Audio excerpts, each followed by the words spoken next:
오늘 어버이 주일입니다. 제가 예전에 교회에서 항상 행사가 뭐였냐면 어버이 주일 때 교회 권사님들, 집사님들 꽃 따라 드리는 거 했었거든요. 근데 저는 한 번도 꽃 달지 않았습니다. 왠지 어버이날 꽃 달면 제가 나이 먹은 것 같은 느낌이 들더라고요. 어, 저희 교회에서는 카네이션을 달아 드리거나 또 영상을 찍어서 나누는 것은 하진 않습니다. 여러분들 아마 어제나 지난주에 휴일이나 아니 오늘 오후라도 부모님을 모셔 식사를 하거나 또 선물을 보내시거나 또한 용돈을 드리시는 분들도 있을 거라고 생각을 합니다. 그런데 여러분, 이렇게 우리가 선물을 준비하고 용돈도 드리고 부모님을 생각을 하지만은, 그런데 선물을 드리면서 항상 느끼는 것은 뭐냐면은, 우리는 하나님께 부모님께 빚진 자라는 거예요. 막상 자녀를 키워보니까 부모와 같이 저의 자녀를 못 대하더라고요. 부모님이 품어주셨던 것처럼 제가 저의 자녀를 품지 못하더라고요.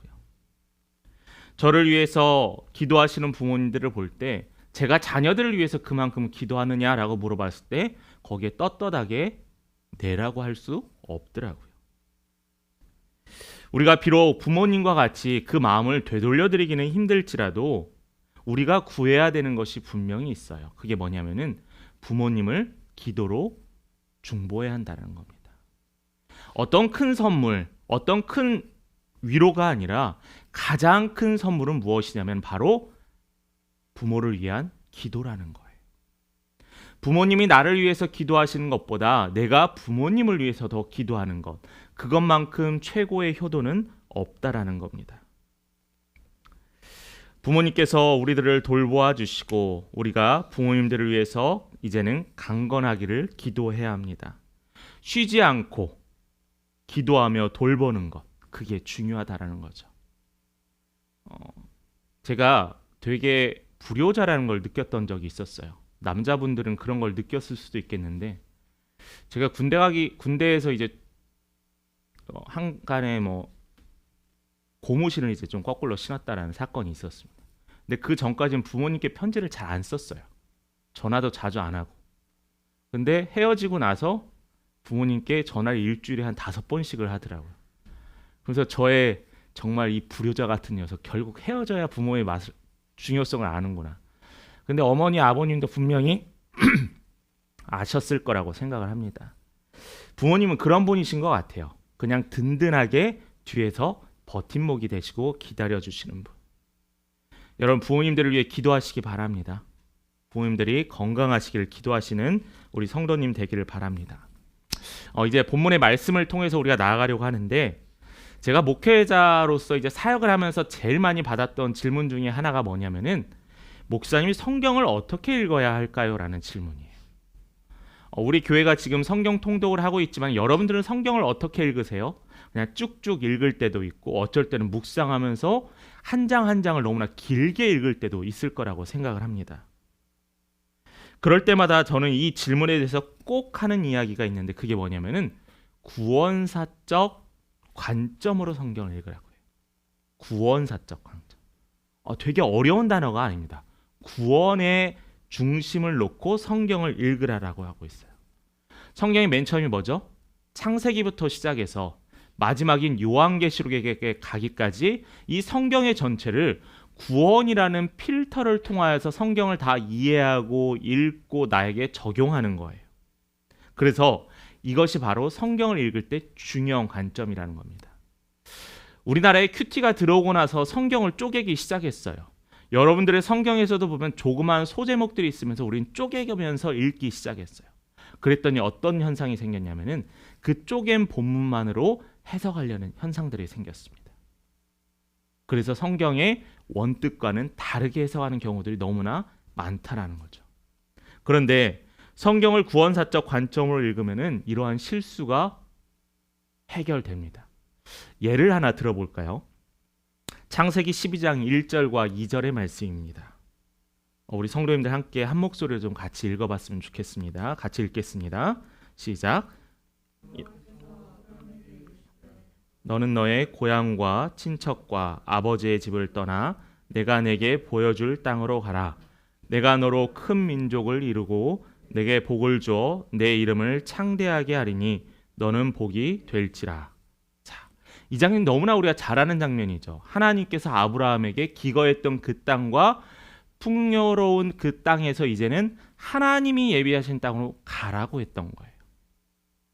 뭐 요즘 말로는 집을 투자하기 위해서 이사했던 게 아니라 오로지 하나님의 말씀에 순종하여서 그의 모든 걸 내려놓고 옮기겠다라는 겁니다. 그런데 우리의 관점에서는 우리가 그걸 버리고 내려놓고 이사한다고 하지만은 하나님의 관점에서는 하나님의 구원의 시작이라는 관점이라는 거예요. 이게 차이점이라는 겁니다. 하나님께서 아브라함을 부르셨어요. 하나님께서 그냥 단순히 아브라함 한 사람을 부르시고 그의 가족을 부르신 것이 아니라 그로부터 시작된 구원의 역사가 시작되어 갔다라는 성경의 이야기라는 거예요. 우리가 지금까지 출애굽기를 파트 1과 파트 2로 나눈 중에서 9번, 오늘이 10번째 출애굽의 시간입니다. 근데 우리가 이 출애굽을 계속 이야기하면서 제가 강조했던 게 있어요. 그게 뭐냐면은 하나님, 여호와라는 거예요. 이 구원의 역사에 구원의 관점에 중요한 것, 그 중심이 누구이냐? 바로 여호와라는 거예요. 우리가 그의 이름을 알지 못하고 우리가 그의 이름을 깨닫지 못하면은 어떠한 현상들이 생기냐면은 우리의 삶의 기준이 흔들려 버리고 만다라는 겁니다. 하나님께서 이스라엘 민족을 이끌어내셨어요. 이스라엘 민족을 세우셨습니다. 구원의 도구로 모세를 부르시고 세우셨어요. 그게 바로 아브라함부터 시작된 그 구원의 역사가 계속되어져 간다라는 겁니다. 모세가 호렙산에서 떨기나무 불이 꺼지지 않는 떨기나무를 관찰하고요. 하나님께서 모세에게 지팡이를 보이시고요. 또한 그에게 수차례 약속하시면서 이야기하셨던 그 모든 것들, 그게 바로 구원의 연속 선상이라는 겁니다. 그래서 하나님께서 뭐라고 하죠? 바로 자신의 이름을 모세에게 드러내세요. I am who I am. 나는 스스로 있는 자라고 드러내셨습니다. 그 모세를 통하여서 구원의 역사가 이어졌다면은 이제는 다윗과 이제 최종적으로는 예수를 통하여서 마무리되어져 갑니다. 하나님의 아들 독생자 예수께서 우리에게 나타나셨고요. 직접 우리를 위해서 고난을 당하시고 부활하셨습니다. 그리고 또한 이제는 40일 이후에 승천하셨어요. 이 모든 과정이, 이 모든 약속이 바로 구원의 역사라는 거예요. 이제 이 구원의 역사가 예수님이 승천하심으로 끝나는 게 아니라 다시 오심으로 말미암아 우리가 그 구원에 동참할 수 있는 기회와 선물을 받게 되었다는 것. 이게 바로 우리가 성경 전체를 읽어야 되는 구원사적 관점이라는 겁니다. 그 구원의 역사에서 출애굽 사건은 아주 매우 중요해요. 왜냐하면은 그 전에는 아브라함과 그의 가족, 아브라함과 이삭과 야곱을 통한 그의 장자들을 통한 구원이었다면은 이제는 모세를 통해서 이스라엘 모든 백성이 하나님의 백성이라고 선포되어지는 아주 중요한 사건이거든요. 그래서 우리는 오늘 두 가지의 말씀을 같이 좀 생각해 보려고 하는 첫 번째가 하나님 없는 삶은 고통과 절망이라는 겁니다. 이것을 경험하고 이것을 고백하는 것 자체가 신앙이에요.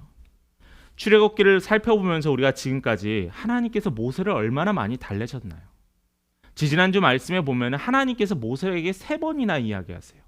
내가 너에게 사람을 붙여줄게. 내가 너에게 말을 잘하도록 해줄게. 내가 너에게 모든 것을 예비하게 해줄게. 약속을 했지만은 그 모세가 흔들렸던 장면도 봤습니다. 뿐만 아니라 이스라엘 백성들의 고통도 봤죠. 출애굽기 1장에 봤더니 바로가 그의 이스라엘 백성들이 부흥케 되는 것을 보고 그들을 노역을 시키고 산파를 통하여서 아이들을 죽게 하고 모세가 경험했던 것처럼 모든 첫째 아들을 2살 이하의 아이들을 다 죽게 했습니다.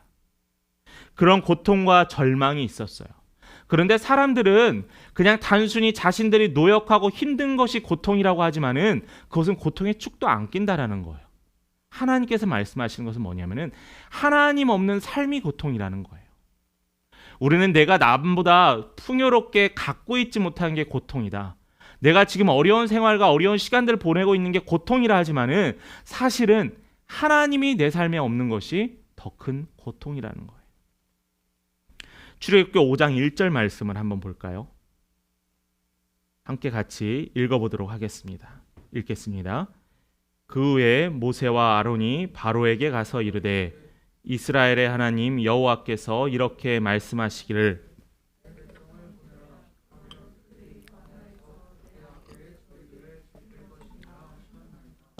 자, 모세가 출애굽기 4장을 통하여서 이제는 결단을 했습니다. 그래서 그의 사촌 아론과 함께 바로 왕 앞에 서게 되었죠. 그래서 내 백성을 보내라 하나님의 말씀을 그대로 전달했어요. 자, 바로 왕이 어떻게 했죠? 거기에 대해서 반응하지 않았어요. 내가 믿는 하나님이 누구고 내가 말하는 하나님이 누군데 나한테 그런 명령을 내리냐라고 하면서 오히려 노발대발했다는 거죠. 그래서 그것 때문에 화가 나서 이스라엘 백성을 더 가혹하게 학대했어요. 그때까지도 이스라엘 백성은 뭐라고 생각했냐면은 나의 고통은 내가 지금 경험하고 있는 육체적인 고통과 사람들의 과일시라고 생각했어요. 애굽의 바로 왕이 모세로 인해 이스라엘 백성들을 심하게 학대하자 어떤 일이 일어나죠? 이스라엘 백성들이 모세에게 항의하기 시작합니다.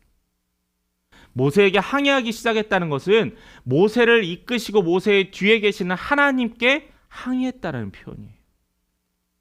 모세는 하나님을 믿고 하나님을 따라서 그렇게 선포했지만은 아직 그의 백성들은 연약한 믿음의 소유자였다라는 겁니다.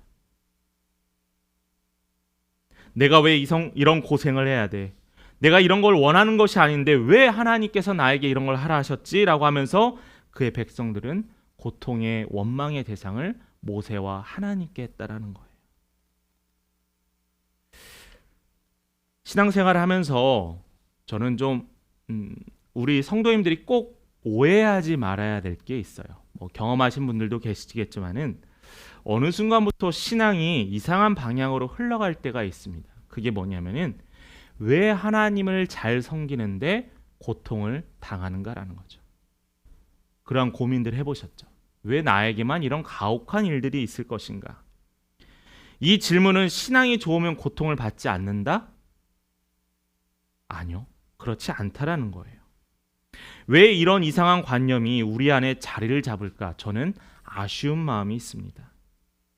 예수님께서 십자가에 달려 돌아가실 때 고통당하셨던 것은 왜 예수님은 그 고통을 당하셔야 했을까요?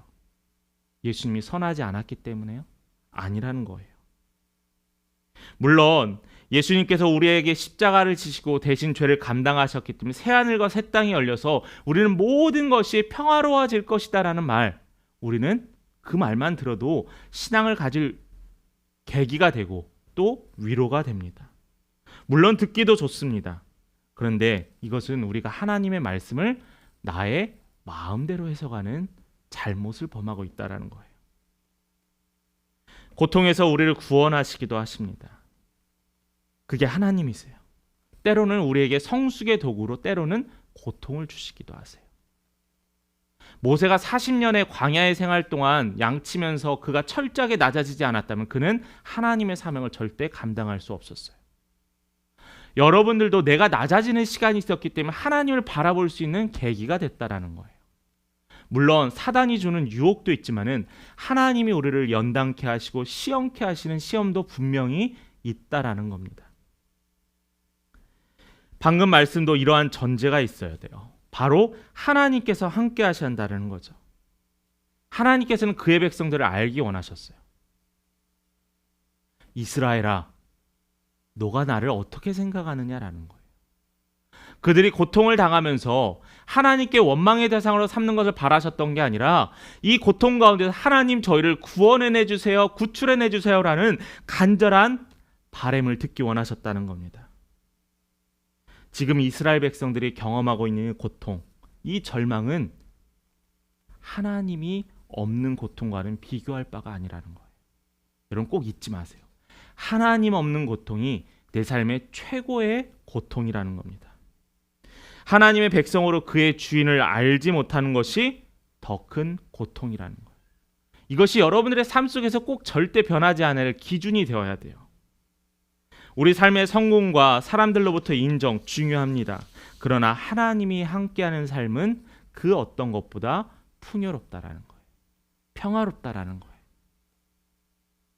그래서 오늘 본문에 계속 반복하는 게 우리가 하나님의 없는 고통을 경험하지 않기 위해서는 하나님의 이름을 기억해야 돼요.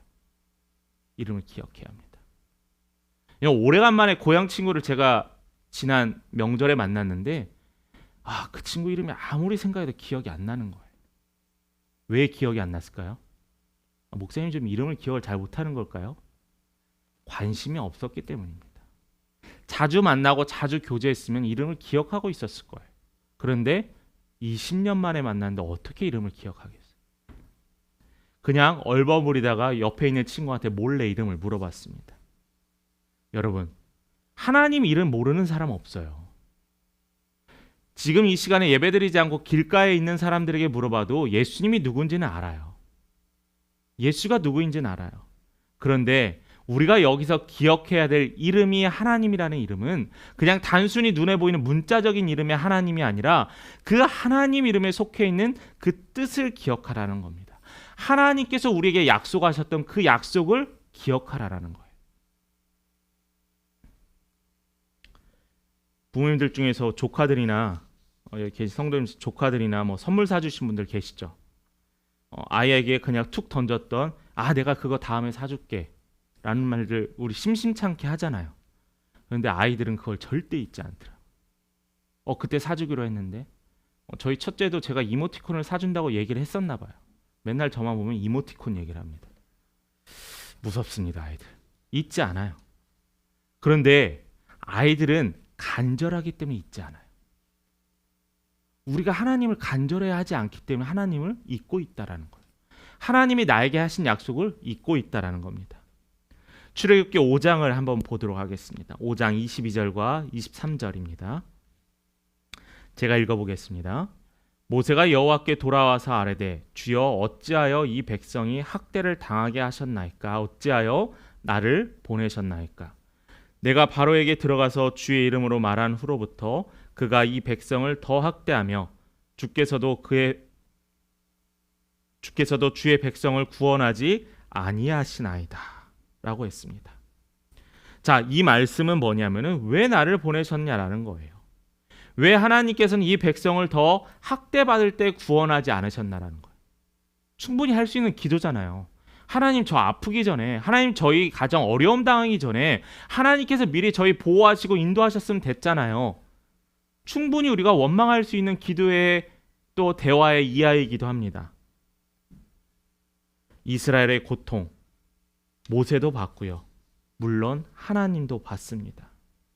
하나님께서는 그들의 고통에 대해서 모세에게 뭐라고 하시면 순종하라고 했어요. 순종. 왜 저희들을 고통 가운데 고통의 현실에 놓으라고 하셨습니까? 라고 이야기하기 전에 하나님께서 나에게 무엇을 순종하기 원하신지를 기억하라는 거예요. 예배자로 서세요. 하나님께 선교의 자로 서시기 바랍니다. 하나님께 가정의 남편으로 아내로 세움받길 여러분 기도하시기 바라요. 하나님께서 하라고 하셔서 하나님의 말씀을 믿고 따라서 순종했습니다. 그런데 때로는 악화될 때가 있어요. 이게 바로 우리 신앙인들이 고민하고 의문 갖는 두 번째 질문이기도 하죠. 우리가 신앙생활을 하기 전에 또 다른 잘못된 생각이 있는데 여러분 답을 미리 정해놓고 있다라는 단어를 뭐라고 하죠 요즘? 답정여, 답정남이라고 합니다. 무엇을 하든 답이 정해져 있다라고 생각을 하는 거예요. 답을 미리 정해두고 질문하는 사람들은 아무리 답을 해줘도 그 답이 귀에 들어오지 않아요. 근데 그 답이 들어오기 위해서는 깨져야 돼요. 내 생각이, 내 가치관이 깨져야 돼요. 그래야지 그 답이 내가 온전히 받아들일 수 있게 됩니다. 질문을 하기는 하지만은 자신이 듣고 싶은 답을 미리 정해놓는 사람, 그걸 답정여, 답정남이라고 하죠. 여러분들, 우리 여성분들 보시면은 남편에게 어디 나갈 때, 좋은 자리 나갈 때 이 옷 어울려라는 말 가끔 하시죠. 그럴 때 남편의 표정이 어떤가요? 잘 어울려 하는데 잠깐만이라도 성급하게 대답하거나 고민하지 않으면은 왜 내가 이 옷을 이야기하는데 신경 써주지 않느냐라고 합니다. 동의하지 않으시나 보네요. 저희 가정만 그러나 봅니다. 예. 분명히 답을 정해놨는데 저는 답을 해줬는데 그 답이 마땅치 않나 보더라고요. 여러분, 그런데 옷만이 아니라 우리의 신앙의 삶에서도 마찬가지라는 거예요. 내 소원을 정해놓고 내가 원하는 기도의 제목을 정해놓고 내가 기도하기 시작해요. 주실 분은 하나님이신데 하나님 저는 이렇게 해주세요. 이걸 위해서 기도합니다라고 하면서 하나님 이거 안 하면 저 정말 큰일 나요. 실망합니다. 그런데 주실 하나님께서는 다른 생각을 갖고 계셨거든요. 주실 하나님께서는 다른 것을 예비하고 계셨거든요. 그게 더 풍요롭고 더 좋은 것이었는데 우리는 답을 정해놓고 기도하고 있다는 거예요. 여러분들의 기도의 삶의 패턴에서 한번 여러분 생각해 보세요. 혹시 내가 답을 정해놓고 기도하지 않을까? 혹시 내가 원하는 것이 최선의 것이라고 생각하고 있지 않을까라는 거예요. 하나님께서 내 소원을 이루어 주시길 기도하는 것, 그것보다 더 먼저 돼야 될 것은 하나님의 뜻이 무엇인지를 발견하는 우리 성도님 되시길 바랍니다. 최선의 최고의 투자는 바로 하나님이 말씀하신 것을 따르는 것. 여러분 잊지 마시기 바랍니다. 하나님의 답은 이미 주어졌어요. 이미 본문에서 수없이 말했습니다. 순종과 하나님의 이름을 기억하라는 거예요. 6장 1절의 말씀을 제가 읽어보겠습니다. 6장 1절입니다. 여호와께서 모세에게 이르시되 이제 내가 바로에게 하는 일을 내가 보리라. 강한 손으로 말미암아 바로가 그들을 보내리라. 강한 손으로 말미암아 바로가 그들을 그의 땅에서 쫓아내리라. 자, 여호와께서 모세에게 했던 일을 그대로 전했습니다. 저는 이 1절보다 앞에 나와 있지 않지만 저는 2절 말씀이 더 기억이 납니다. 여러분 성경 가지신 분들은 말씀을 한번 보시길 바래요. 제가 몇 가지의 절을 읽을 텐데 공통되는 단어가 있습니다. 먼저 2절 말씀에 보면은 하나님이 모세에게 말씀하여 이르시되 나는 여호와니라. 또 6절의 말씀에 보면은 나는 그러므로 이스라엘 자손에게 말하기를 나는 여호와라. 또 7절의 말씀에 봤더니 후반절입니다. 너희를 빼낸 너희의 하나님 여호와인 줄 너희가 알지라. 또 마지막 하나만 더 봅니다. 8절의 말씀을 보면은 후반절입니다. 너희를 인도하고 그 땅을 너희에게 주어 기업을 삼게 하리라. 나는 여호와라. 오늘 이 짧은 본문에 하나님께서 자신의 이름을 드러낸 게 몇 개가 있었어요. 하나, 둘, 셋, 넷, 다섯. 나는 여호와라는 말을 언제 말씀하셨냐면은 바로에게 하나님께서 이스라엘 백성을 데리고 구출하고 구원해내라 하셨는데 바로의 왕의 반응이 시큰둥했을 때 바로 그때 어떤 일이냐면 나는 여호와니라라는 거예요. 이스라엘 백성들이 여호와의 이름을 몰라서가 아니고 모세가 여호와의 이름을 몰라서가 아닙니다. 이 여호와의 이름을 알라라는 것은 바로 하나님의 약속을 기억하라라는 거예요. 어떤 하나님이요? 이스라엘 백성들을 구원해내고 예비하신 그 땅에 들어가게 할 여호와를 기억하라라는 겁니다.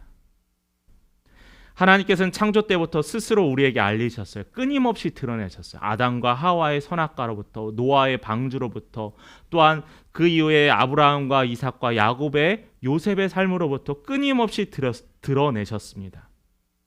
그랬기 때문에 우리가 예수를 믿는 순간 우리가 이전에 믿었던 우상, 잘못된 가르침, 우리가 믿고 따르는 거짓된 신들에 대해서 완전히 단절되어야 한다는 거예요.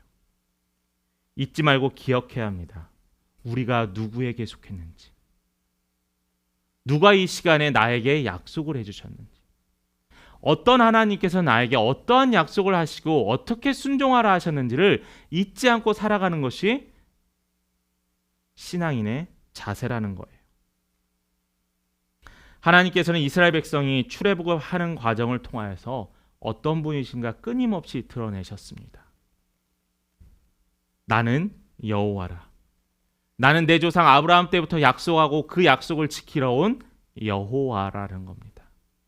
이 여호와가 이제는 예수님께서 우리 죄를 위하여 다시 돌아가시고 다시 오실 그날을 기대하고 소망하는 그 약속을 붙잡고 살아가는 우리는 그 성도의 삶을 살아가면 됩니다.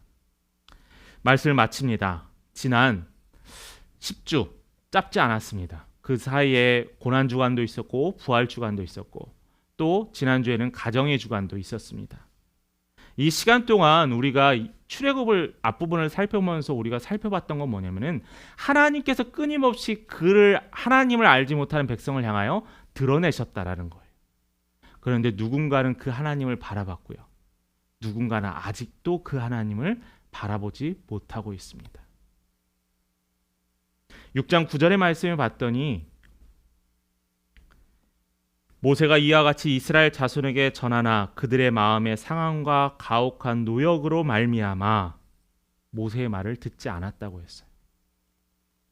그들은 지금 당장 눈앞에 그들의 마음 상황과 가혹한 노역이 하나님보다 더 컸다라는 거예요. 혹시 여러분 하나님보다 먼저 되는 것 없으세요? 나의 가정이 우상이 될 수도 있습니다. 내가 믿고 따르는 내가 신뢰하는 대상이 사람이 우상이 될 수도 있어요. 물론 충분히 여기에서 말한 이스라엘 백성들의 상황 이해를 합니다. 고통이 더 심해져 가고 불안이 더 쌓여져 갑니다. 살아가면서 어려움을 겪을 때 누구에게나 있어요. 그런데 우리가 잊지 말아야 될 것은 누구를, 무엇과, 어떻게 라는 이 단어의 답들이 혼돈되어져서는 안 돼요. 누구는 누구죠? 바로 여호와가. 무엇을? 구원을. 어떻게? 말씀으로 이루어 가신다는 겁니다. 예수님을 믿는 사람이 이럴 때 어떻게 붙잡아야 될까요? 바로 여호와의 이름. 여러분들을 향하신 하나님의 약속. 나를 향하시고 우리 교회를 향하시고 이 땅의 교회를 향하신 하나님의 그 약속을 붙잡고 살아가기 때문에 지금도 이름도 없고 빛도 없는 곳에서 아직 성도 한 명 없고 예배드릴 공간 없는 곳에서도 예배를 드리는 선교사님들 또한 수많은 성도들 그들이 따르는 이유는 바로 여호와의 이름을 신뢰하기 때문입니다. 예수를 믿는 우리는 하나님의 언약 안에 있어요. 우리의 미래는 하나님의 약속에 있습니다. 그러므로 우리의 삶은 절대로 그 낭떠러지 바닥에 떨어지지 않는다라는 거예요. 한숨이 쉬고 싶으세요? 한숨을 쉬세요. 원망하고 싶으세요? 그럼 하나님께 기도하시며 원망하세요.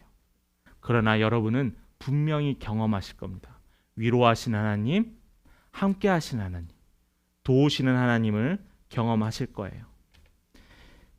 여러분, 힘들 때, 어려울 때, 기쁠 때, 감사할 때 늘 여호와의 이름을 붙들고 승리하시는 삶을 사시는 우리 귀한 믿음의 성도 되시기를 간절히 축원합니다.